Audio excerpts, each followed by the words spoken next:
order to start, I have 3 questions for you. And the first question is, who of you knows this feeling?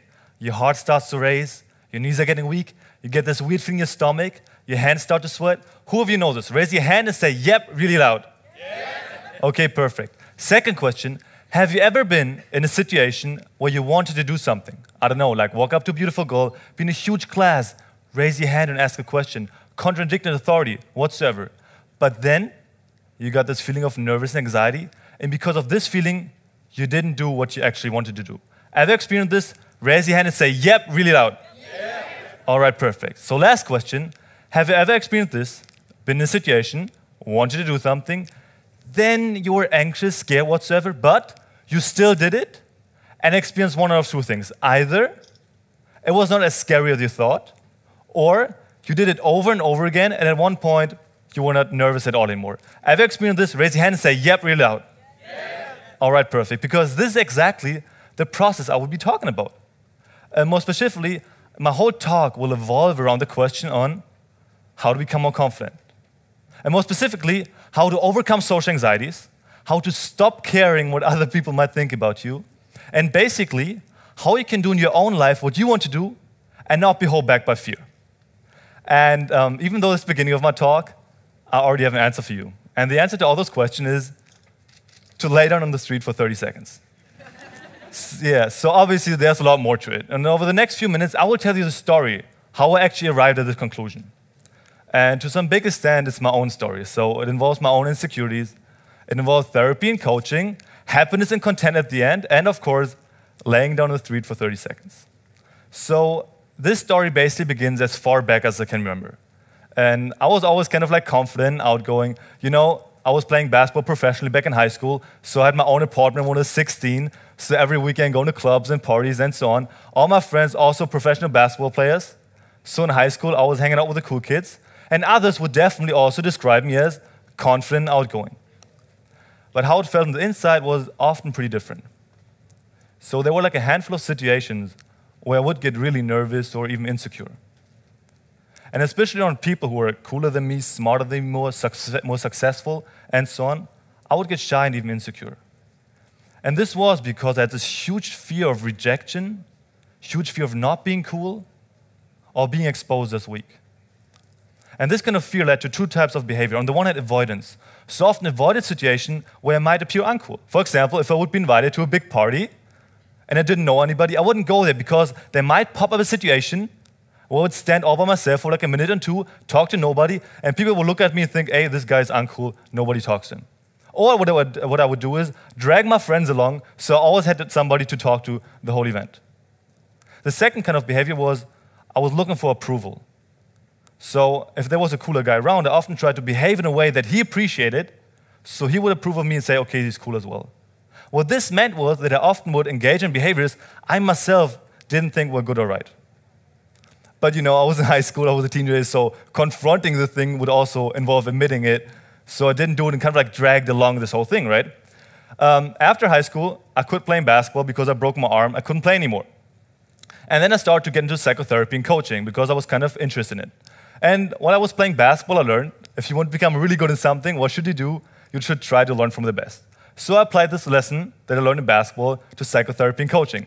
So I went through whole Europe and tried to learn from the best psychotherapists and coaches. So I was going to events, I was going to conferences, walking up to like the most important guy, shake his hand, say, hey, my name is Till, I would like to learn from you. What this meant was I was literally confronted with my fear of rejection all the time. And back then I was thinking, hey, if there would be a good point of time to get over this fear of rejection, it would be right now. Ironically, or fortunately, basically, exactly at this time, I heard about comfort zone challenges for the first time. Back then, I read it in Tim Ferriss' 4 Work Week, and he described it as a technique to, overcome certain limitations and to progress faster in business. And to me, it sounded kind of interesting. And for those of you who don't know what comfort zone challenges are challenges where you consciously put yourself in a situation that makes you nervous or insecure. For example, if you're afraid of rejection, one of the challenges you can do is you go out and try to get rejected 10 times as fast as possible. If you're afraid of embarrassment, you go out and, for example, stretch your arms as high as you can and walk through a crowded street, so embarrass yourself a bit in public. The idea behind it is you do it over and over again and at one point, you stop caring what other people might think. To me, it sounded pretty cool. Why? Because this would mean I could get over my fear of rejection quite easily, right? So I looked deep into psychology and psychotherapy, what they have to say on this topic. More specifically, evidence-based psychotherapy, so cognitive behavioral therapy.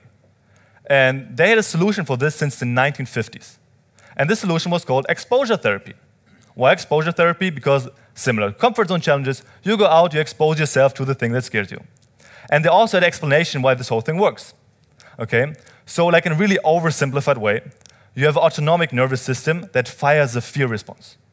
So your autonomic nervous system is this part of your nervous system that you can't control consciously, and that is responsible like for sweating, heart rate, and so on, and the fear response. And at one point or the other in your life, you encounter a situation, and your autonomic nervous system, for whatever reason, learned to respond to this situation with fear. And from that on, every time you encounter the situation again, your autonomic nervous system will send this fear response, even though you consciously understand the situation is not dangerous or scary. So now to get over it, what you need to do is the following. You put yourself in the situation, you get anxious, scared, whatsoever, and you stay in there, so your anxiety step by step decreases, and your autonomic nervous system learns, hey, the situation is actually not scary. So this is the process how you become more confident. And for me, I went, hey, that sounds pretty good. So I decided to start doing comfort zone challenges. And I have very, very vivid memories of my first comfort zone challenge. And it was a Thursday when I committed myself to do comfort zone challenges. And with most things, when you commit to do something, what do you say? I will start tomorrow. So with Thursday, I said, okay, I will start tomorrow. The same day, Thursday afternoon, I was going home from university, waiting for my train around 5 o'clock, rush hour, people everywhere. So I was standing there, waiting for the train.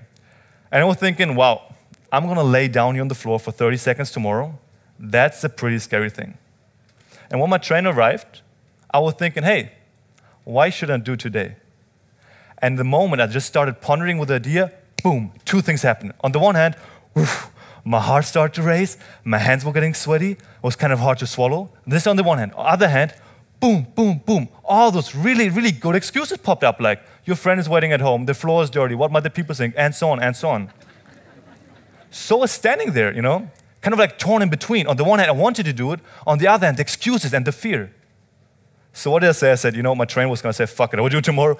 So I walked towards the train, and then I can remember it. With the first step, I had this epiphany, this aha moment. So I understood something on like a deeper level. I heard this concept before, but now I really understood it. Because this fear will always be there. And those really good excuses will always be there. So if I allow this set of rationalizations and this fear to hold me back now, I will never do it, So I put down my bag, turned around, lay down. Honestly, guys, I was terrified. So I lay down, and my heart was racing. And then I noticed three things. The first thing was, of course, I got a lot of weird looks. People walking past me, giving me weird looks. There was even one mom with a kid. The kid wanted to walk to me because it was interesting. The mom pulled away. Don't go next to this strange dude. But I also noticed that all those weird looks were not as scary as I thought. The second thing that I noticed was that a lot of people were really confused because I knew what I was doing, but they didn't have a clue what I was doing there on the floor, right? And the third thing that I noticed was the majority of the people didn't even care. They didn't even look at me. They walked so close to me, they didn't even look at me. And with every second, I got more and more relaxed. And after like 1 or 2 minutes, completely relaxed, all my anxiety vanished. I got back up, got my bag. I still noticed all the people were looking at me. Got in the train, went home, looked out the window with a big smile on my face. So that was my first comfort zone challenge ever. And from that on, I made a list of all my fears and step by step tackled all my fears. And some went away quite fast, others took longer to overcome, and so on. Then I saw how it helped me, so I told my friends about it, so they started to do comfort zone challenge, and had all my friends from whole Europe doing comfort zone challenges, sending each other pictures and videos how we did comfort zone challenges. And then I decided, hey, it helped me, it helped my friends, let's help most people. So we created this online community, the Comfort Zone Crushers. And there we give people challenges and give them piece of advice how to step out of their comfort zone. And step by step, it grew bigger and bigger and bigger. And exactly in this month, we helped hundreds of people from more than 20 different nations to step out of their comfort zone, tackle their fear, and become more confident. And here's just some example of people from all over the world doing the laying down challenge. So this is a guy from Singapore. This is a guy from London. This is Berlin. This is Vienna. This is, I don't know, this is somewhere in Europe. Well, this is Vienna as well. And this is also Pradesh and Vienna. So this whole thing from me, confronted with my own fears of rejection and so on, step by step grew bigger and bigger into this international movement. And from all those things, from all those helping others to crush their comfort zone and crushing my own comfort zone, I learned 3 things. And the first thing that I learned was, if you consciously do comfort zone challenges over and over again, you get in the habit of doing the uncomfortable thing. And with most things in life, it's like this. There's something you want to achieve, and between you and the thing, there's a certain discomfort. You want to have a great body, need to work out. You want to be smart, need to study. And through comfort zone challenge, doing it over again, I learned, on the one hand, to ignore the excuses, because most of the time, you have good excuses not to do the thing, right? And the second thing is, I learned to go through this discomfort. So doing comfort zone challenge kind of like bleeds into other areas. The second thing that I learned was that my relationship to fear completely changed. So a lot of people walk up to me and say, hey, Mr. Comfort Zone Crusher, so you still have fears, you still have a comfort zone? Of course. I'm a human being, of course I have fears and so on. And obviously, comfort zone challenges is not a magic pill, so you will not always immediately get over everything. And some things will take a long time to get over. But what changed was that nowadays, even if I want to do something and between me and the thing is a certain fear, I will still do it. So I'm so familiar with fear and nervousness right now, it doesn't hold me back anymore. And the third thing that I learned was comfort zone challenges gave me a lot of happiness. And you might think, why? Like stretching your arms in the air, running through the like a hallway, or laying down on the floor. Why does it give you happiness? And I think for 2 reasons. On the one hand, because a lot of unhappiness comes from comparing yourself to other people. And if you start to do comfort zone challenges, you stop caring what other people might think about you, and you also stop comparing yourself.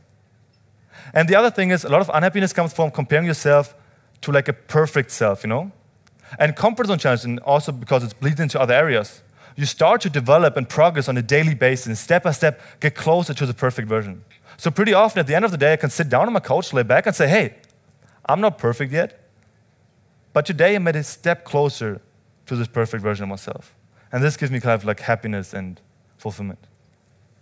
So those are 3 things that I learned, and obviously the whole talk is a bit advocacy for going out and doing comfort zone challenges. But at the same time, there's also like a bigger vision behind it. Because what I noticed or what I've seen was that, comfort zone challenge, the term, popped up like sometime in the 21st century. Though the idea behind it is exposure therapy, it's researched since the 1950s. So basically, there's this huge knowledge of therapeutic knowledge and psychology knowledge. But most of our society doesn't have access to it either, because therapy and coaching is too expensive, or the social stigma prevents the people from actually engaging it. So, you won't go there because your friends might think you're crazy or whatever. And what our vision or mission is, that we take this knowledge that's there, and from which a lot of people actually would benefit, and we take this knowledge, kind of like dress it up new, and make it accessible to the people. And also to through the internet and to spreading it widely, we can do it for really, really little money. And so we can enable a lot of people to actually engage in it and benefit from it in their own life. But this is only to give you a glimpse of the whole bigger thing behind it. And now, of course, I want to encourage you to step more often out of your comfort zone. And at the beginning of the talk, I asked, okay, who of you know this feeling, nervous anxiety? You all raised your hand, you all said, yep. So this fear and anxiety is something that connects us all and kind of makes us human. And for me, this is a very comforting thought and very comforting idea. So I want to challenge you to, at this year's event, talk to a few more people.